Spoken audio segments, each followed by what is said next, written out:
Stevie, wonderful to have you back. Oh my Well, God. I'm honored to be invited again. The first time can be Chamba.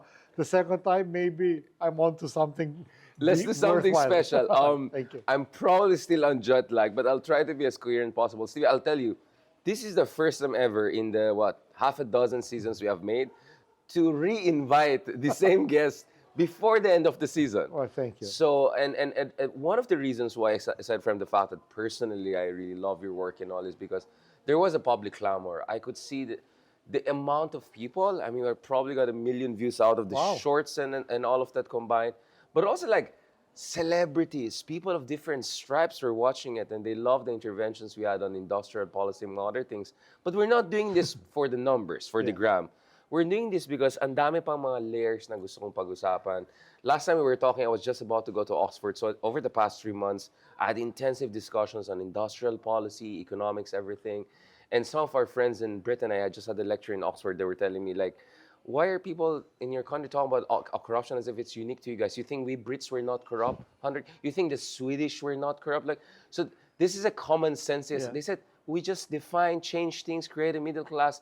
So anyway, given that, Stevie, I want to start before we go back again to the issue of education, which is very close to your heart. And I really love your intervention last time on the gap between even our tier 1 versus tier 2 schools in Vietnam. Forget about US.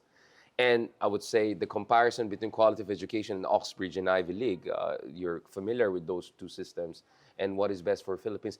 Pag-usapan muna natin ito because a good friend of ours, Dr. Felipe Jesus, whom we had on this show, they released a paper earlier this year which steered a lot of controversy, which I felt was interesting because, like, what is controversial exactly in saying, yes, corruption is evil, at the same time, let's also make sure we don't have disastrous economic policies that create even more foregone resources. What is your take on this issue of corruption, development, and also the fact that we had a very significant contraction, not in terms of like absolute contraction, but relative contraction in our economic growth? What is your read, Stevie, of the lay of the land? I agree with you and Felipe because absence of malice does not equal virtue. Let's be blunt. The problem, I think, with our, I hate to say this, lack of critical thinking, which I've been harping on now since I started rewriting a column again, is people look for magical solutions. They think there is one problem and there's a solution that does everything, rather than the major problem encompasses many facets and the solutions have many facets. Now,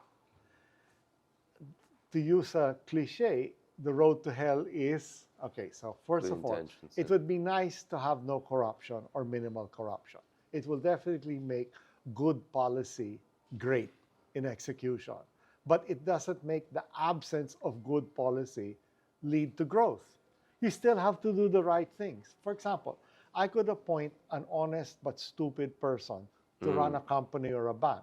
He'll still run it to the ground even if it's not corrupt. Now, I can get a very corrupt and brilliant person. He will probably also run it to the ground because of corruption. So, yes, you don't want to have corruption. And if you had to have corruption, you want it to be bounded and within tolerable levels. Right. But it's not at the expense of intelligent policy and execution. So I agree with you. And our problem is we have two types of political campaigns, it seems, every 6 years. One is anti-corruption, the other is unity. Both are, frankly, really puerile platitudes. Well, I mean, they'll work in a beauty pageant, I would say. I mean, like Exactly. like it's a motto who say it will do fantastic. I mean, like, political discourse is like Miss Universe, I want world peace. Well, we had different versions, right? Friends to all, enemy to none. I said Exactly. that's good for Department of Tourism, not foreign policy, Exactly, when you're dealing with China and Russia. So we do have this kind of puerile, childish, right, understanding of policy when it's far more complicated than that. Exactly. And the reason I'm asking you is because, you know, as an academic, I had to do comparative analysis, but you as an actual banker, you had to work in different emerging Exactly. markets, frontier markets. Exactly. You know what I'm talking about Yes. here, right? So how bad is the economic situation now? You are down to 4% growth just the other quarter. Government spending is contracting because there's a fear of anyone touching something funny. During Pinoy, we had some version of that when infrastructure spending was very low, the economy was underperforming, eventually it politically caught up with him. What is your read of that from from a practical economic understanding I point of hate view? to say it. Somebody asked me in another show, what are foreign investors thinking? I said, they're not thinking of us. We're a rounding error. They said, foreign investors who are not here cannot flee. Okay, because they're not here. So what, basically, I hate to say this, what are the three drivers of economic growth, imbalanced as it is in the Philippines? There's domestic corporates and institutions. There's the level of OFW remittance. Right. And the third, which sad to say is the biggest variable, is government spending. Yeah.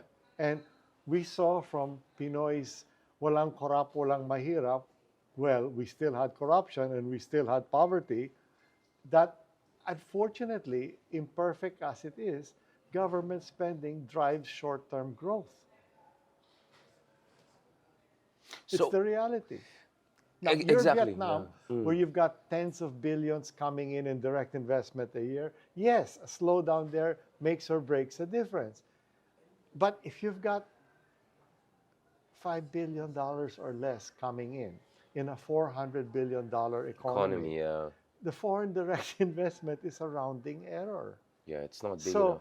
what really drives, not growth, changes in the rate of growth, is government spending. Now, it would be nice, to go back to your point, if government spending was more effective and more efficient, but the actual spending, good, bad, indifferent, efficient, inefficient, is what drives the quantum of growth.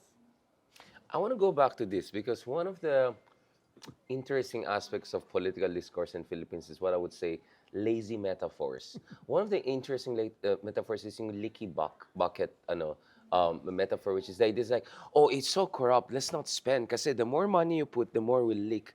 Can we try have an understanding of this? Because the way I understand it is different. It's like you're trying to fix a part of your house which has a leak. In the meantime, you forgot to close the door, to take your kids to school, to fix the roof. That's how I look at it. Okay, I agree with you. In other words, things operate on more than one level. It's not either or. It's, are we doing enough of the above or too little?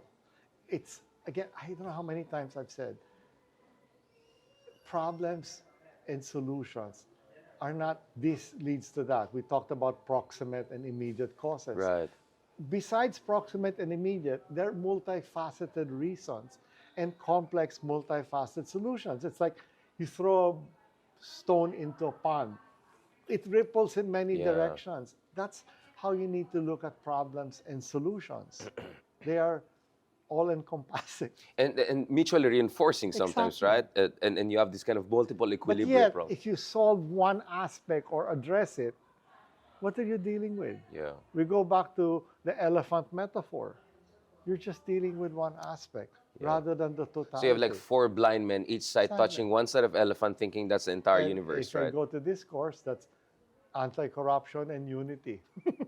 Which again, as I said, will work in a certain context if you're running. Yeah, I mean, anti-corruption and unity will work if the other things are already working. Right. It's like one of the things I really cannot stand in this country is this demographic dividend, which I consider, frankly, BS. Yeah. Demographic dividend works when you have a full economy and basically full employment. So then you can say, if I have a demographic dividend, I have many Marami more kang workers bata, yeah. funding retirees. Right. When you have the opposite, like Japan and what's happening in Korea and the Scandinavian countries, the ratio of workers to retirees gets smaller, and so it's a bigger burden.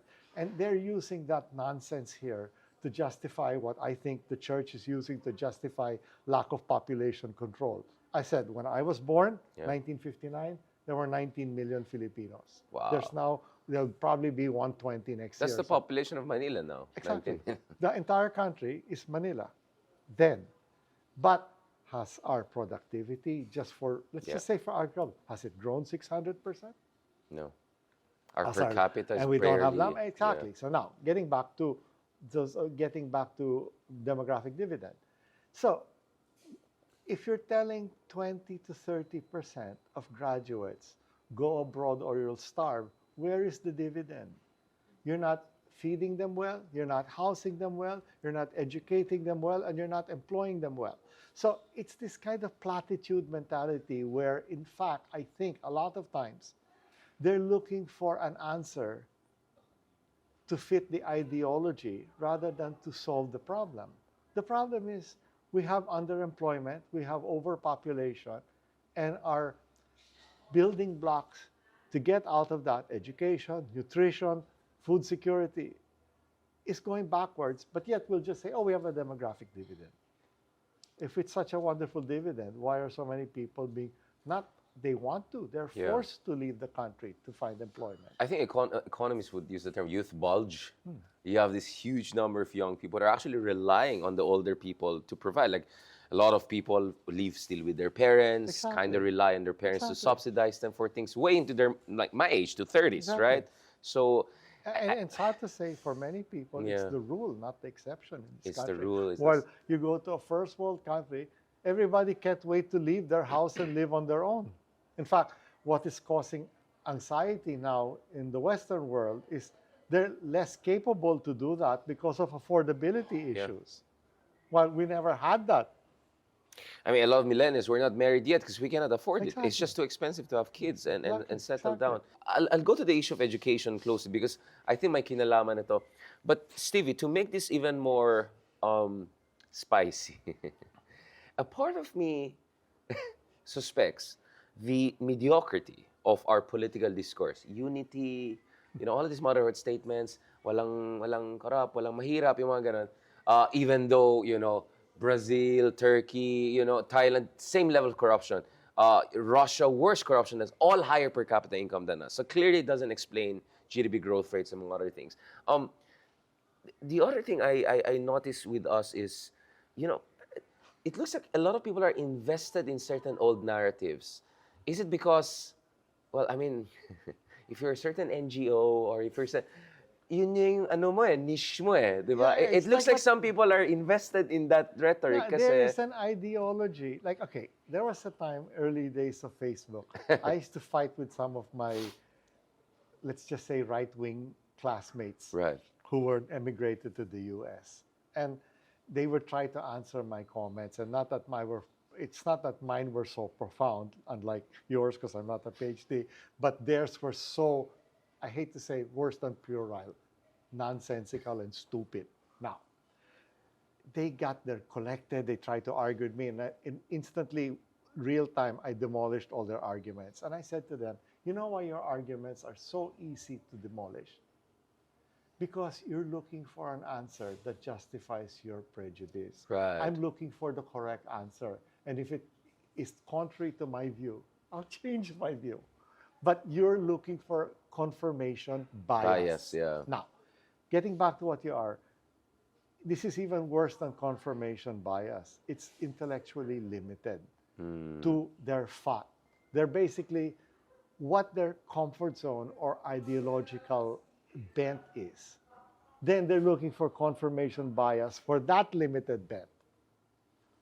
So it's terrible. It's already limited, and then it's biased pa. And, I mean, as I say, how you stand on issue depends on where you sit. Right? Exactly. And if where you sit is funded by a certain, like, oh, that funding is tied to good governance reform along a certain lines. Consider demographic dividend something that the Catholic Church is pushing. I would prefer if they were more honest and say, this is an ethical, moral issue for us. We do not believe in population control. Rather than try to have bad economics justified. I'd rather or just dismiss youth bulge. Exactly. I would just say this is something that transcends economics for us. It is a matter of faith and morality. Now, I disagree with it, but at least I will have respect for their opinion. But to again try to contort an economic theory to fit this narrative I want, I have less respect for that. I'm never going to win a Catholic Mass Media Award, but then I'm not seeking it. Well, we're hoping to nominate this episode for the... Well, maybe better not show it. Okay, get somebody I'm else. sure they're going to prove how open-minded they are, but... that will be the day. See, you never know. Because my theories were basically caught in between. This was my lecture in Oxford the other week. Like, two forms of populism. Liberal populism, which is says, basically, yun lang, all you need is isang matinong, mabait na tao, lagay mong presidente, everything will be fine. I don't all the believe in crooks you cult put of in jail. personality either. Yeah, exactly. Personality and intelligence and everything helps, but it's not sufficient. It's not sufficient. But there's something worse, which is the authoritarian solution. Put a strong tatay there. The tatay will make the decision, micromanage everything. We need a Lee Kuan Yew for the Philippines. What is your take of that side of narrative? Well, first, two things. Lee Kuan Yew, it's easy to be that concentrated and frankly effective. He did a Oh, he's effective, spectacular 100%. job. But Respect.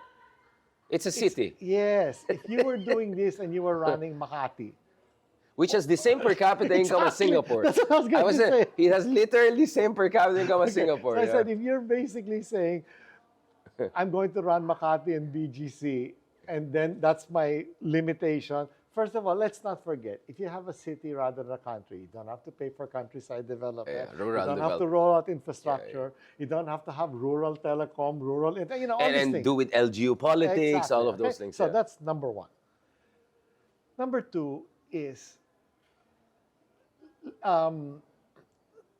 first, a country versus a city is different. Second, when you have a mass population, it's frankly harder to control or cow. That's why I remember in the late 90s, I was actually working when I was in Merrill Lynch. I was part of the team, not the leader, but part of the team, working on the IPO of Sinopec. That's China National Offshore Oil Company.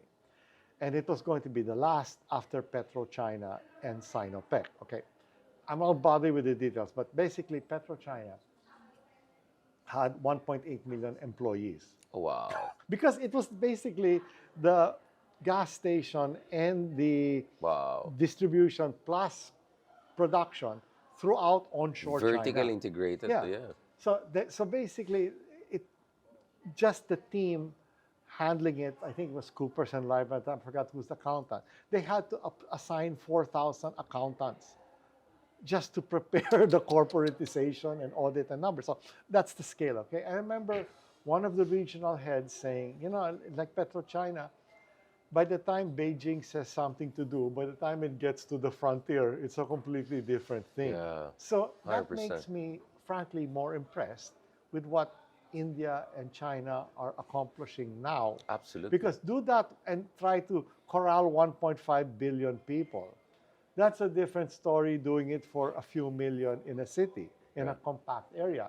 So I'm not belittling Singapore or Lee Kuan Yew's accomplishments. I'm just saying, give a lot more respect to what basically Deng Xiaoping and Nehru accomplished. I mean, Deng Xiaoping told point blank to Lee Kuan Yew, if only I had Shanghai to take care of. Exactly. Um, Exactly. Mahathir was mean. He said he's a glorified mayor, referring to Lee Kuan. There's the traditional rivalry. Yeah, there's the so I divorce, didn't use that. I can see why. But you're absolutely right. And speaking of China and India, very different systems. Yes. They're not the same. They both have authoritarian tendencies. One is one-party system. The other one is an elected one-party system so far. But nevertheless, it's state capacity, right? Yung magagaling na tao na nilalagay mo sa mga it's a industrial meritocratic, strategy. yes. Yeah, Okay. exactly. Okay, I mean, I was just reading today in Bloomberg. Ironically, the H-1B limitations being placed plus the 100,000 is making the Wall Street firms hire more people in Bangalore and everything, and like basically employment. Outsource to complete the So job. like JP Morgan said, 1/5 of our employees globally Are are in Indians. India. Yeah. Because that's what happens when you have a long-term commitment to thoroughness and quality, which Nehru in the early 50s was criticized for setting up IITs, IIT and yeah. IIM. Now, people were joking, what's he thinking? But it's not just world-class, it's meritocratic. First, it's free. Second, Highly competitive. not highly, completely competitive. Yeah, it's like scary level. Yeah. There's a cutoff. They accept X number of people a year. You make the cutoff, you're in. That's it, You don't yeah. make the cutoff, you're out. Just like a friend of mine, Australia, university's free. You want to get into the best universities, make the cutoff or don't. Wala all this legacy, palakasan, everything. Yeah. So, which is the American system and ours. But theirs was just, you make the cutoff, you get in. You don't make the cutoff, you don't. Finish. Now, but getting back to IIT and IIM, look at what happened now, the legacy, 60, 70 years later. You tell me one major US tech company Not that run by an isn't IIT run by an, graduate, by an IIT graduate, yes, not only exactly. an Indian, IIT India Yes, graduate. yes, From exactly. Google But to that's Intel, because of yeah. quality. It was non-political, comprehensive, carried through every administration, whether Janata, whether Congress Yeah. Party, whether anything, because it is a consensus issue that it's good for India. So getting back to your question, yeah, because if you start out with, I don't want to be too insulting, but let's say, I don't want to call it shallow, but you could say Non-optimal. yeah, suboptimal or limited Right. analysis, then you will have suboptimal and limited solutions. Because to have the correct comprehensive solution, you have to understand the problem or the situation Right. or what you're hoping to address. You don't do that, chamba lang if you address it.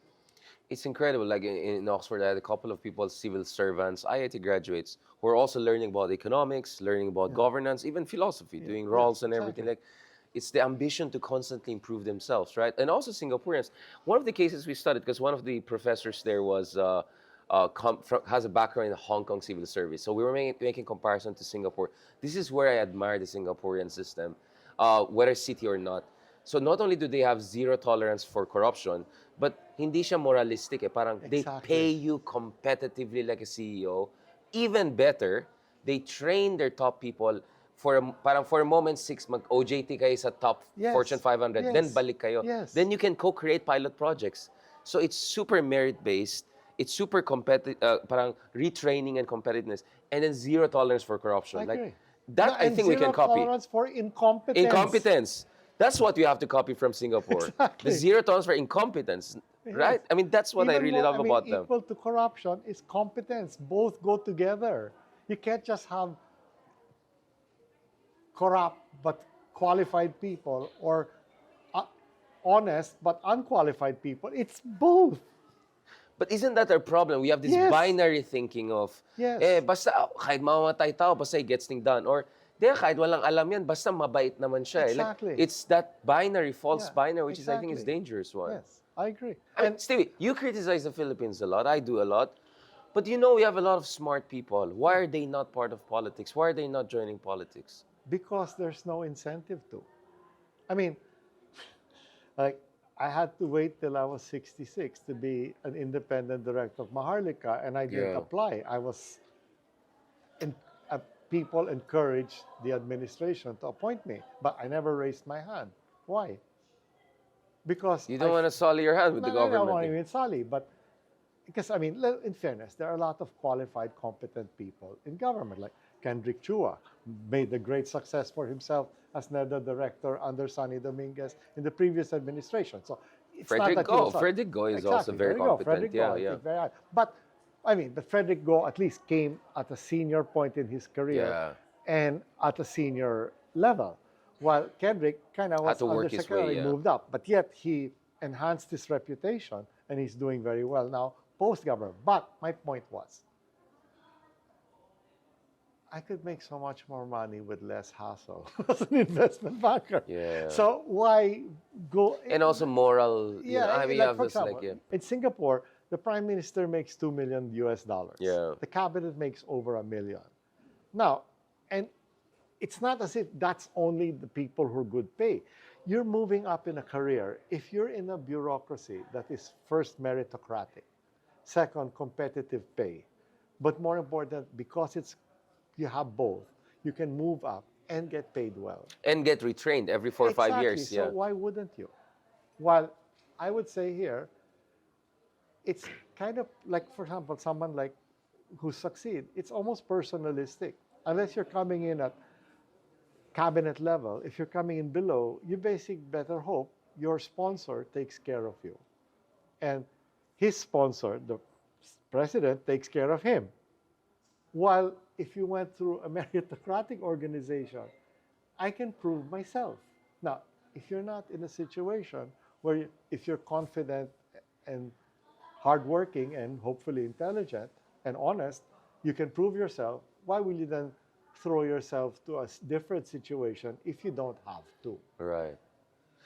See, I want to discuss this issue because the getting competent people is vital to having strong institutions, and having strong state institutions is vital to having good economic policies. I agree. And again, we discussed this industrial strategy. I'm really having a hard time finding many prominent Filipino economists who are seriously engaging this on the sustained basis that I see. Forget about Paul Krugman, right? Yeah. I mean, there are a couple of Is there any mainstream. Where are our Paul programs Exactly. and Larry Summers? Right? Or even people in the middle. I mean, even mainstream economists even in the land of Margaret Thatcher are talking about industrial strategy. The Prime Minister Carney of Canada is talking about industrial strategy. Because even though we can have ideological preferences and biases, it doesn't trump reality and it doesn't trump results. Basically, if it doesn't, as I said, like people, after our last interview, a very thoughtful person asked, Right. you're very against the Washington Consensus, yet you're very pro-President Ramos, and President Ramos was implementing the Washington The Consensus privatization. wholeheartedly. Well, he had no choice. I That's mean, what things my went answer- bankrupt because of Marcos corruption. That's what my answer was. What was the circumstance that Ramos His hands faced? were forced. We had no money. Now, people understand. Until we re-entered the bond market gingerly, even the total amount of credit given by banks was rationed. It was still part of the World Bank IMF program on how much credit we would be given. All right, so it wasn't like go to the bank and say, I want this loan. No, the banks had exact amounts. That's why when he basically did the fast track project to cure the power situation, he had to go to the private sector because the government literally didn't have the money to build power plants. So, and then if he wanted to use government money to build infrastructure and the government didn't have the money Yeah. and they couldn't borrow it, Right. so he had to privatize to get funding. So let's get an underperforming asset that the private sector wants and use it to do something more critical. Now, 40 years later, 30 years later, this is not the situation we are in.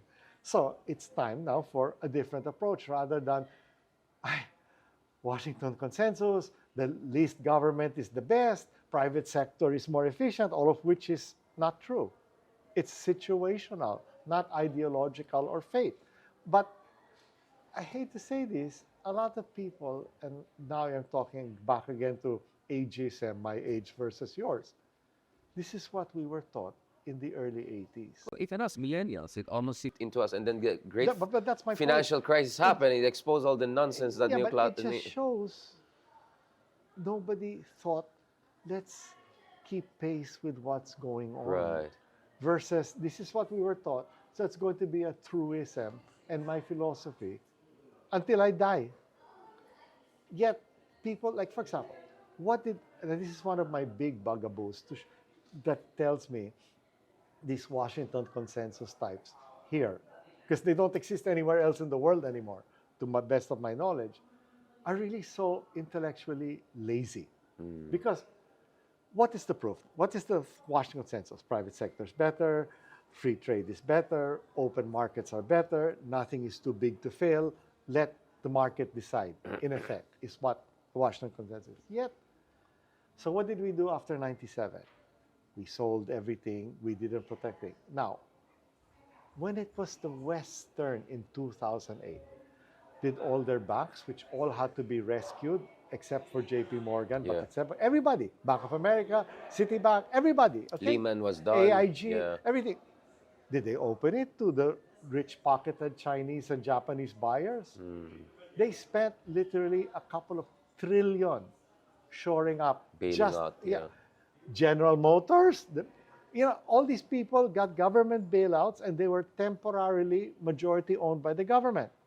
Yet, not even apology to us for doing literally 180-degree opposite of what they told us humble third worlders to do in 1997 and in 1982.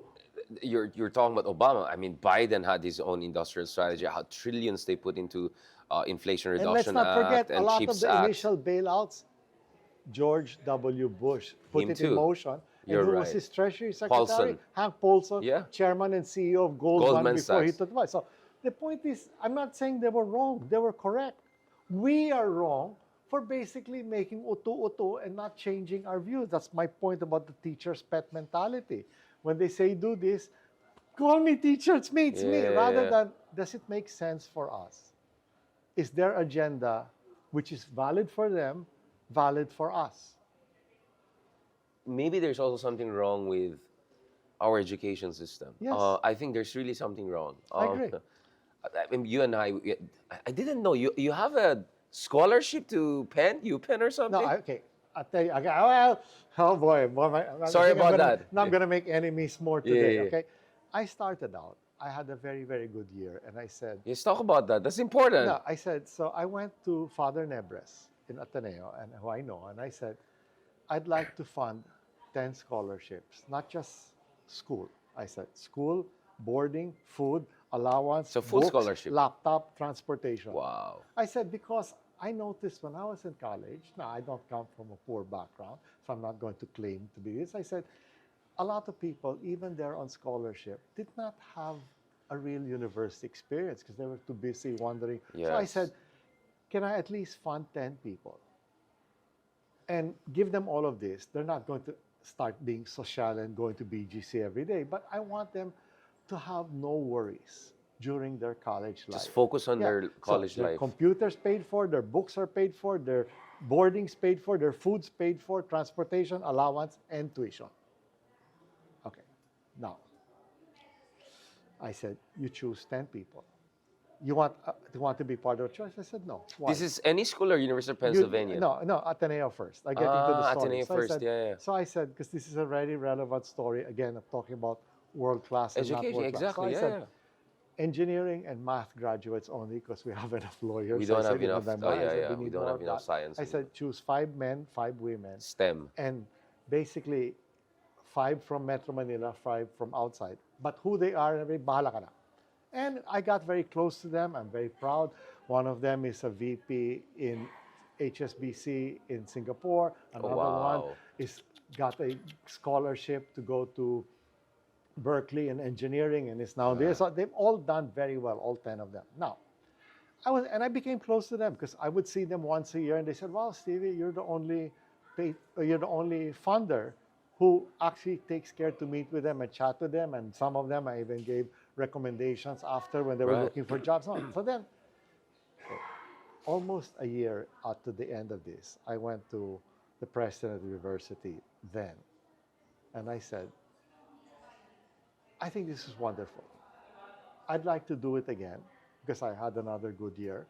But I've gotten 4 clients of mine to match it. So now we can do 50 Oh, students wow. on the same way. And I said to the president of the university, and I'm getting into a very sad story actually, not a happy Yeah, one. no. I said, Real talk can you tayo. give me a letter saying I've given this so I can go to all and said, look, I'm showing you from the university, this is what I've given, I'm giving it again. And so this is why I want you to match it. And they all, 4 of my clients in principle said yes. What did the president of the university say? Give me 30 days to get back to you. And I said, huh? Okay. Instead of being excited, like, let's go, Okay, let's get parang this. ako pang naghihingi ng pabor Yeah, rather yeah. than the other way around. Okay, then 30 days, I said, I'm not going to bother this guy, okay?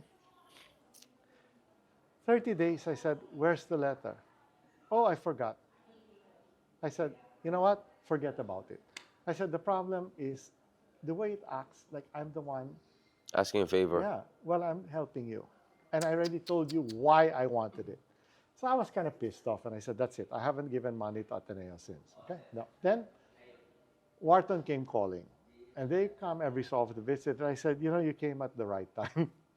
I said, the money I was going to give, which is my own, I Right. will endow a scholarship. You and your wife's name, right? Yeah, because we're both Wharton graduates. Yeah. For Filipinos to go to Wharton for free. I said, and if you can't find a Filipino that year, then find an American of Filipino descent. And worst comes to worst, an Asian. Southeast Asian, yeah. Yeah, okay. So that's what happened. And when I met with the dean, but trust me, the story gets worse. Oh, by the way, so while I was doing that, I was also hiring people from Ateneo and UP to join me at Evercore. Right. Okay? And trust me, it's very good pay. Right. I mean, seriously, very, very good pay. And I said, by the way, if you'd like me to speak to your economics business graduates, I'm happy to. No, no more. And then I also introduced somebody who was junior to me, an American, who's a fund manager, but we want him, Oh, wow. but not you. And I had already been hired. And I said, okay, fine. And even though Wharton had invited me 3 times already to speak to them on careers in Asia and investment banking, I said, okay, but you don't want me to talk, fine, never mind. Then, so I went to, when I met with the dean after I gave the donation, not before, he goes, why did you choose to give this to Wharton? And I said, explain the story. He said, if somebody walked to my office offering that, he wouldn't leave the room without the letter he Let's wanted. get this signed. Yeah, like lock the door, sign this thing. Yeah. Until you leave. Wow. And then he also said, by the way, and I gave this with no conditions. He said, can we ask you to join the the Asia Advisory Board of Wharton? Because we want to engage with Of course, with people like Asia more, yeah. well, so I'm saying, if that's already how an Ivy League university and a top 3 business program In the world, treats people versus how I was A treated. local university, yeah. And then I asked a friend of mine, I was very annoyed. And she said to me, you know, Wow. all the schools here are like that. Don't blame your school, blame the system. It is a problem. Now, I'll give you another story. Good luck when you come back being an Oxford PhD. You know my daughter's background. Yeah. Okay, she's a summa cum laude multiple awardee from Yale, which is the joint #1 program for Asian history. When she was here for a while, she asked UP Ateneo and LaSalle, I wouldn't mind teaching history if you want. And she's MA, MPhil, PhD in Asian history from Yale, all with summa cum laude, and history department awardee of the and thesis of the year at Penn prior, also in Asian history. None of them took her up. You mean here? Yeah, they all found excuses to delay things. Jesus Christ. Because I know why. They're scared they'll look bad. Well, Stevie, So she never taught here. let's just put it this way. There's a reason why I and a lot of my peers are either based abroad or Exactly, semi-based abroad. I exactly. don't want to say more. That's what They I'm have telling you. driven out a lot of my best of Exactly. colleagues. Why do you think Lelo is in Berkeley? Exactly. Why do you think Right. Nicole is Exactly, that's what I'm saying. Yet Nicole's book was published by Columbia University Press. Her next book is being optioned right now, and Leloy's book. I mean, what? This is what I'm saying. It's not only culture of mediocrity. It's an anti-excellence culture. Well, I would be more cruel than that. You will be. It's I like- think it's insecurity that you basically you don't want people who are better than you To make you come look in. bad, yeah. It's basically what's good for me first, individually. yeah. So why are certain columnists so jealous of you? Not because they're better. It's because they can't be better. Well, and except I'm not just a columnist here. I know, but all what around the world. I know It's what like, I'm yeah, saying. yeah, So yeah, they're yeah. jealous of all that. Someone like me, I'm flattered and honored that you view my discussion with me, even though I'm just an I'm an investment banker. I'm not a field, so I don't have your intellectual trainer and rigging, but that you find the discussion worthwhile, I find it an honor. I find it flattering. But what do some of the people say? Yabang niya. 100%. Forma, etc., 100%, yeah. papasikat. Okay, versus, how can like I said people, okay, this is, sorry to be so mean, but in my investment banking career, I told people, if I did a successful deal, Right. because I always used to cover Philippines and others. So what would my Philippine-based counterpart do? Right. Backbite, intrigue, and insult me behind my back. What did, I would say, 2/3 to 3/4 of my Hong Kong-based colleagues do? Next time, I'll do better than him. Right. What did he do? How am I going to study it para talunin ko siya next time? Exactly. And then, That's the complete and they would difference. beat me the next would- time. they And then I would. would say, what did I do to beat him? Yeah. And so the standard just kept improving. Healthy rather than- competition. yeah, I mean, and respectful. And that's why, I honestly, like it, yeah. some of them people may not have liked them personally, but I goddamn respected them. They basically said, Stevie did something better, next time talunin natin siya. And a lot of times they did. And I said, next time talunin ko siya. Sometimes I did. But we kept challenging each other. But more important, we kept challenging ourselves. Stevie, on that very encouraging note, let's have a forward-looking Sure. one. All I can say is, like, over the past 3 months, I had conversations with folks from 24 countries, from Colombia to See, Chile. yabang mo. That's no, that's no, my no, point. Like, I want to hear what to you're learn going to from say. them. No, no, That's to what I'm learn- saying. yeah. See, my attitude is I want to hear what you're going to say Exactly. because it's probably something I don't know and I could learn from. But some other people who we are aware I of know, will say the opposite. Yabang niya. Ayan naman si Heydarian, di ba? Okay, and I wanted to understand, like, the stories of their different countries and Exactly. all of that. And I realized, like, Chile, for instance, is now considered much more there. Yes. Colombia is already OECD. Exactly. A lot of the stories they had from 10 years ago is the problems we have now. Yes. India, Yes. which is even poorer than us per capita, but in many ways has pulled ahead of us. They can send people to Mars probably earlier Exactly. than most people. That tells you, whatever problem we have right now, this is a snapshot. This is not destiny. Exactly. And what we're trying to do here, Steve, is to tell, if only we're honest about yung limitations natin, some of the bad cultures we develop, we're not genetically disadvantaged. Filipinos, you and I, we can compete globally. my There's own- nothing wrong with us genetically. We my can be as honest- good as anyone. My honest opinion, unless you have some disease, nobody's genetically disadvantaged. Now, some people are more smarter than I'm never going to be a world-class athlete. There are going to be some geniuses Yeah, there out there. I'm not going to be genius. I'm not going to be a world-class athlete, but yeah, I'm a relatively intelligent person, yes. But why did I make a lot of my intelligence? Because I worked at it, and I never stopped trying to get better. Right. It wasn't a goal to get this or get that. It was a state of mind to keep improving. Now, what I'm saying in other countries is, why don't we collectively improve as much as some of our other countries? Peers, yeah, peers. My yeah. attitude is because we're not given the incentive to.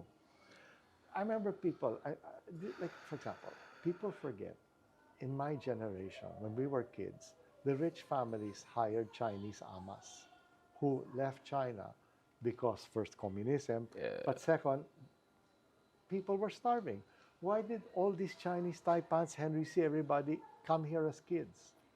They were escaping poverty and starvation there. So in my lifetime, it has 180. Now we're going there, Yeah. okay, to look for opportunities. So it can happen. It's just not going to happen in 2-3 years. It has to be sustained. But what is the lesson for all of that? You have to give the environment where it's worth it for the person to stay and to improve himself. Then empirical solutions, different ways will reveal themselves. And in a sort of pseudo-Darwinistic way, the solutions that work for the country will continue. And the solutions that don't will end. And each country, as you notice from your conversations, probably found variations to their own way to do it. There is not one template that works for everyone. There is various themes that repeat themselves, but in the end, everybody did it in their particular way. Right.